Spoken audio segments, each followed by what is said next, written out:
আগস্টে নাকি ওই যে বাথরুমে আপনাকে পালিয়ে থাকতে হয়েছিল, তারপরে মানে ছাত্রদের সহায়তায় আপনি প্রাণে বেঁচে যান। বাড়ি অ্যাটাক করছে তখন, এছাড়া উপায় কি ছিল? তো আপনি কি তাহলে বলতে চান যে কেন মানে ছাত্ররা কি তাহলে আপনাকে রক্ষা করেছে? হ্যাঁ, এটাও তো ঠিক। কিন্তু কিন্তু অনেকে তো বলছে যে ওই সময় মানুষের মনে যে ক্ষোভ ছিল মানে আওয়ামী লীগের প্রতি বা আপনাদের প্রতি, তো সে সময় ছাত্ররা আপনাকে রক্ষা করবে, মানে এটা অনেকের কাছে মানে বিশ্বাসযোগ্য হচ্ছে না বিষয়টা। ওরা বলছে আপনার উপর রাগ ছিল, কিন্তু আপনার সামনে এসে আমাদের রাগ পানি হয়ে গেছে। তো এরপরে আপনি তাহলে 3 মাস তো দেশেই ছিলেন। হ্যাঁ, ছিলাম। তো দেশ থেকে মানে তাহলে মানে গেলেন কিভাবে? ওখানে আপনাকে কারা সহযোগিতা করলো, এটা কি বলা যাবে? এটা কি বলা যায়? আচ্ছা, তো এখনো মানে দেখা যাচ্ছে যে মোহাম্মদে পরে আমার জি আচ্ছা বলেন। যেভাবে তল্লাশি, বাড়িতে বাড়িতে অভিযান, আত্মীয় স্বজনের বাড়িতে তল্লাশি, এসব একবারে চরমে। তো এটা তাছাড়া তখন শরীরটাও আমার একটু সমস্যা হয়ে পড়ছিল, অনেকগুলো ওষুধ খেতে হয়। ওষুধ খেলে আমি ভাবলাম যে অ্যারেস্ট হলে তো আমাকে ওষুধ খাওয়ানোর হলো। তো অনেক কিছু চিন্তা করে আমি শেষ পর্যন্ত সিদ্ধান্ত নিলাম ওখানে থাকবো না। তো এই যে 3 মাস যে আপনি থাকলেন, তো এই 3 মাসে তো আপনি নিশ্চয়ই বুঝতে পেরেছেন যে মানে মানুষের মনে যে আপনাদের আওয়ামী লীগকে নিয়ে যে এত ক্ষোভ, এই ক্ষোভটা কি আপনি মনে করেন না যেটা যুক্তিযুক্ত ছিল? কারণ আপনারা এই যে 15.5 বছরে যা করলেন, আপনার কি মনে হয় না যে এটা থেকে আপনাদের 15.5 বছরে পদ্মা সেতু তো আমরা করেছি, 3.5 বছরে মেট্রো রেলও তো আমরা করেছি, 7.5 বছরে 15 বছরে ঢাকা এলিভেটেড এক্সপ্রেসওয়ে তো আমরা করেছি। কিন্তু আপনারা যে উন্নয়ন করেছেন, উন্নয়নমূলক কর্মকাণ্ডের নামে যে জনগণের ভোটাধিকার আপনারা যে কেড়ে নিয়েছিলেন, আপনি কি মনে করেন না যে এটা একটা আপনাদের ভুল ছিল? কোনটা? মানে এই যে উন্নয়নের কথা বলে আপনারা যে গণতন্ত্র না উন্নয়ন, কিন্তু দেখা গেল আপনারা উন্নয়নের কথা বলে 18 সালে একটা রাতের ভোটের নির্বাচন করলেন, 2024 একটা ডামি নির্বাচন করলেন। তো এই যে জনগণের যে ভোটের অধিকারটা কেড়ে নিয়েছিলেন, আপনি কি মনে করেন না যে এটা আপনাদের একটা ভুল সিদ্ধান্ত ছিল? আলোচনার অপেক্ষা রাখে, সেগুলো চর্চা করার বিষয় আছে, আমাদেরও একটা দৃষ্টিকোণ আছে। কিন্তু আমরা যখন দেখি মোহাম্মদে দেশে দেশে গণতন্ত্রের স্বরূপ সব জায়গায় একরকম নয়। আমাদের দেশে অপোজিশনের যে চেহারা, সেখানে আমাদেরকে একটা ইলেকশন লিগ্যালি করতে হয়, সেটা আমরা করেছি। এটা কিন্তু উন্নয়নকেও আমরা, দেশের মানুষ যা চায়, আজকে আপনি অপিনিয়ন পোল নেন, বেশিরভাগ লোক শেখ হাসিনা আবার আসুন, এবং শেখ হাসিনাকে আমরা চাই, এই কথা আজকে মানুষের মুখে। ইলেকশনটা হলে বুঝবেন না, কিন্তু এটা তো আপনি যেহেতু আওয়ামী লীগ করেন আপনি সেটা বলছেন, মানুষ শেখ হাসিনাকে বলবে। কিন্তু পাবলিক পারসেপশন হচ্ছে যে আপনি দেখেছেন যে শেখ হাসিনা যদি সত্যি মানে ওই সিচুয়েশন থাকতো দেশে থাকতেন, অনেকে তো দেশ ছেড়ে পালিয়ে যেতে হয়েছে। তো এটা কি তার রাজনীতির জন্য একটা লজ্জাজনক অধ্যায় না?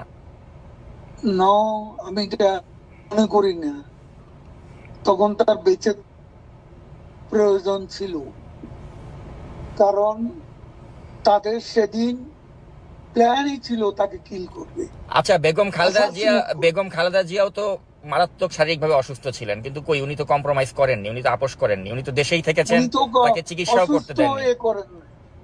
হ্যাঁ, কিন্তু উনি তো আপনাদের সাথে কম্প্রোমাইজ করলে তো আপনারা তাকে বিদেশে যেতে দিতেন, তো তিনি তো কম্প্রোমাইজ করেননি, কিন্তু আপনাদের নেতৃত্ব কম্প্রোমাইজ করে ভারতে চলে গেলেন। কম্প্রোমাইজ করে যায়নি, তাকে বাঁচার দরকার ছিল, সেই জন্য চলে আসছে। কিন্তু আপনার কি মনে হয় না যে আপনারা ওই সময়টাতে যখন শাসনভারে ছিলেন তখন আপনারা এমন সবকিছু, বাংলাদেশে অপিনিয়ন পোল নেন, মানুষ কাকে সমর্থন করে, আমি সেই কথাই যাচ্ছি বারবার। আচ্ছা সেটা ঠিক আছে, এটা আপনি যেহেতু আওয়ামী লীগ করেন আপনি ভাববেন বা বিশ্বাস করবেন যে আমি আপনার সে দলের প্রতি কথা মানুষের সেভাবে সমর্থন। পাবো কেন? দেশে পাবলিক ওপিনিয়ন কোন জায়গা এটা কি আপনি জানেন না? এখন আপনি একটা দলের সমর্থক হলে তো জানবেন না, না এটাই স্বাভাবিক। না, আমি কোনো দলেরই সমর্থক না, আমি আপনি যখন তো যে বায়াস। না আমি কখনোই You, বায়াসড না। when you are biased as a journalist, তখন আপনি ঢালাও অভিযোগ আচ্ছা আচ্ছা, করবেন, সাংবাদিক বলতে এর আপনারা তো কি, কোনো মানে নেই। সাংবাদিক বলতে মানে কারা বায়াস ছিল না? এই যে আপনার নাইমুল ইসলাম খানের মতো লোকরা, বা যারা ওই যে শেখ হাসিনার প্রেস কনফারেন্সে গিয়ে ভালো ভালো কথা বলতো? তাদের কথা বাদ, আপনি নিজেই বায়াস। আমি সবার কথা তো বলছি না। আচ্ছা আপনি আমাকে বায়াস বলেন? বায়াস লোক তো আছে। আপনি নিজেও তো সাংবাদিকতা করেছেন তাই না? আপনার আপনার আপনি নিজেও জানেন যে সাংবাদিকদের কাজ হচ্ছে প্রশ্ন করা।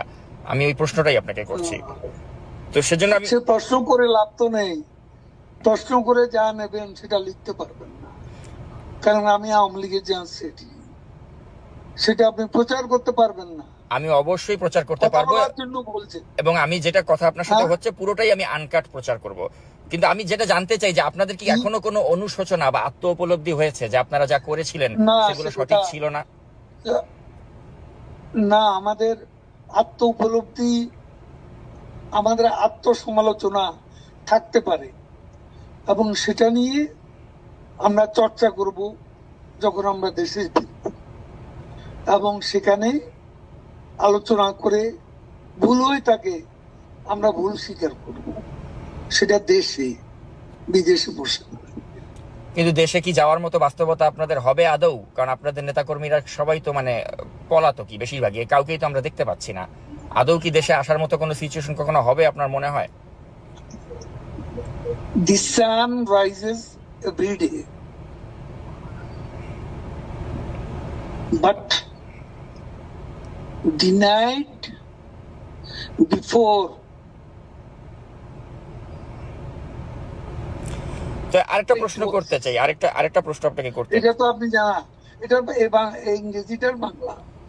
একটু ভাবেন, এ ধরনের অবস্থা থেকে we can get out of this. মানে আপনার enemy position. হুম এখন আমরা যে অবস্থা আছি, we can get out of the gutter. হুম আমি সেটাই মনে করি। না সেটা ঠিক আছে, আপনি আশাবাদের আপনি দিকে আছে। গাটারে পড়ে গেছেন, গাটার থেকে you can get out of the gutter, ওই বিশ্বাসটা আপনার আছে। কিন্তু কথা হচ্ছে এই গাটারে আপনারা পড়লেন কেন? হ্যাঁ, এই I এই can এই- get এই- out of the gutter. হ্যাঁ, তো ওই উপলব্ধিটা কি আপনাদের হয় যে এই গাটারে পড়লাম কেন? গাটারে পড়েছি নিজেদের স্বেচ্ছাচারিতার কারণে, ভোট চুরি করে ক্ষমতায় থাকার কারণে, অপোজিশনকে কোনো স্পেস না দেওয়ার কারণে। তো এই উপলব্ধিটা না আসলে কি আপনি মনে করেন যে বাংলাদেশে আসলে রাজনীতিতে প্রত্যাবর্তন করা সম্ভব? আমি আপনাকে বলছি, মানুষ এখন কেন মনে করছে, এমন আন্দোলনে যারা অংশ নিছে, সে জঙ্গি উত্থানে, তারাও তো এখন কেন মনে করছে তারা ভুল করেছে? আচ্ছা তাই যদি হয় তাহলে এই আন্দোলন সঠিক ছিল। মানুষ যদি আপনাদের পক্ষেই থাকে তাহলে আপনারা কেন দেশে আসছেন না? সময় হলে দেখবেন। আচ্ছা আরেকটা প্রশ্ন একটু আপনাকে করতে চাই যে আপনাদের সময় তো অনেক ব্যবসায়িক দুর্বৃত্ত ছিল যারা আপনাদের প্রশ্রয়ে We are- অনেক টাকার মালিক হয়ে We গিয়েছিল। are waiting with bated breath দেশে আসার জন্য। আচ্ছা তো Bated breath আচ্ছা, তো এই যেটা আমরা আসবো। আরেকটা প্রশ্ন করতে চাই আপনাকে যে আপনাদের সময় তো অনেক ব্যবসায়িক দুর্বৃত্ত, তারা হাজার হাজার কোটি টাকার মালিক হয়ে গিয়েছিল। এমনও ব্যবসায়ী ছিল বসুন্ধরা গ্রুপের মালিক, সে বলেছিল যে মৃত্যুর আগেও শেখ হাসিনার সাথে আছি, মৃত্যুর পরেও থাকবো। কিন্তু তার পত্রিকাতে এখন দেখছি আমি আপনাদেরকে একটা এভাবে কথা সমালোচনা বলি, হয়। তো আপনার কি মনে হয় না আমি যে এরা বারবার আপনাকে এই যে এত একটা কথা সুসময়ের বলছি। পাখি আপনারা তৈরি করেছিলেন, যারা এখন আপনাদের বিরুদ্ধে তাদের পত্রিকা মিডিয়াকে কাজে লাগাচ্ছে, এটা কেমন লাগে আপনার কাছে? আপনার এই চেহারাটা, এই বক্তব্যটা কোথায় যাবে যদি আমরা ফিরে যাই? তখন আপনার খুশি হতে বলবো। মানে কি আপনারা আবার ওই প্রতিহিংসার রাজনীতি করবেন যে যারা সমালোচনা করছে? এখন একটু একটা নিজের রাজনৈতিক একটা ক্যারেক্টার আছে, সেটা প্রকাশ ঘটাচ্ছে। না আমি সাংবাদিক হিসেবে আপনাকে জাস্ট প্রশ্ন করছি, আমি কিন্তু কোনো আমার you are not journalist, you are bias, partial journalist. আচ্ছা তাহলে বায়াসড কে না ওই নাইমুল ইসলাম খানের মতো লোকরা? জার্নালিজমের একটা নিউট্রালিটি থাকে, এটা আচ্ছা। আপনার নাই। আপনি তো অ্যাটাক করতেছেন একটা পক্ষ হইয়া। ইউনুসের লোকেরা যেভাবে বলে, ফান্ডামেন্টালিস্টরা আজকে যেভাবে আমাদের বিরুদ্ধে বলে, আপনি তাদের সেই চিন্তা চেতনার প্রতিধ্বনি করছেন। আচ্ছা এই ধরনের আমার সাথে কথা বলে লাভ কি? আর আমাদের দল নিষিদ্ধ, এখন আপনি এটা তো প্রকাশ করতে পারবেন না। না দরকার কি আমার ইন্টারভিউ? না, তারপরে আমি যেটা জানতে চাই আপনার কাছে শেষ পর্যন্ত, যে মানে আপনাদের কি মনে না, হচ্ছে আমার না যে জানার দরকার নেই। যে আপনারা জনগণের না, কাছে I don't want to talk to you. আচ্ছা আপনি প্রশ্ন করছেন, তো প্রশ্নের মধ্যে আপনার পার্সিয়ালিটি প্রকাশ ঘটাচ্ছেন। আপনি একটা পলিটিক্যাল ক্যাম্পের সাথে জড়িত, সেটার প্রকাশ ঘটাচ্ছেন। প্রশ্ন এইভাবে করে না, একজন নিউট্রাল জার্নালিস্টের প্রশ্ন এরকম হয় না। আচ্ছা, শেষ প্রশ্ন আপনাকে যেটা করতে চাই, তাহলে আপনারা কি কখনোই জনগণের কাছে আপনাদের অতীত কর্মকাণ্ডের জন্য ক্ষমা চাবেন না? আমি সে কথা জবাব দিয়েছি, শুনতে পাননি? আচ্ছা আমরা যাই করব দেশে গিয়ে করব।